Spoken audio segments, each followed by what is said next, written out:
এখন আমার অনেকেই পরিচিত আছে যারা এই পরীক্ষার নম্বর দেয়, তাদের সবাইকে পাস করাতে হয়, সে যাই লিখে থাকে।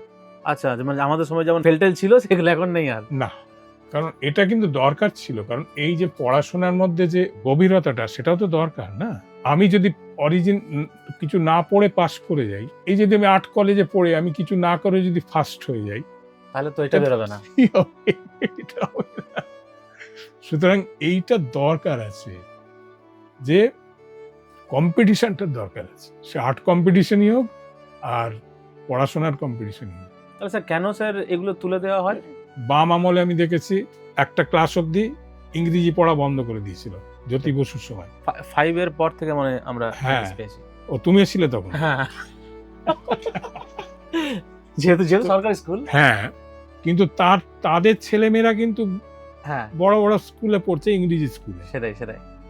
সেটা আমি দেখেছি। ঠিক। সুতরাং এইটা হচ্ছে যারা সাধারণ মানুষ, যাদের মানে সরকারি সাহায্যে যারা পড়াশোনা করছে, তাদের কিন্তু ওইটার মধ্যেই ঢুকতে হচ্ছে, মানে তারা পাচ্ছে না সবকিছু। তারা পাচ্ছে না, তারা তো 5 এ গিয়ে সেই কম্পিটিশনে হ্যাঁ। মানে পড়ছে। এই যে জিনিসগুলো, এগুলো কিন্তু খুব মানে সমস্যার ছিল। আর এখনো যদি আমরা কারোকে দেখি যে সে পড়াশোনা করতে পারছে না, হ্যাঁ, এই মানে পড়াশোনার দরকার হচ্ছে না, তাহলে আর লাভটা কি, তাই না?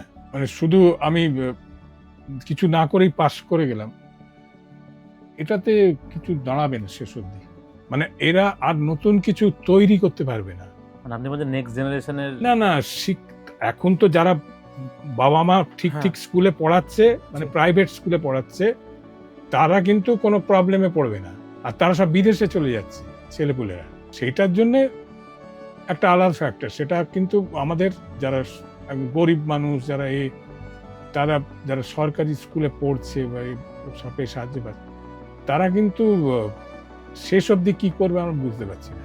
আর অনেকে দেখবে এখন ছেলেমেয়েরা, তাদের নতুন প্রজন্মের ছেলেপুলে আর আসছে না, তারা ভয় নিজেদের ছেলে তৈরি হচ্ছে না, বাচ্চা তৈরি করছে না, তারা ঠিক বাচ্চার জন্ম দিচ্ছে না, কারণ ভাবছে যে এতে পরবর্তীকালে এদের কি দাঁড়াবে শিশু, এটা একটা ব্যাপার।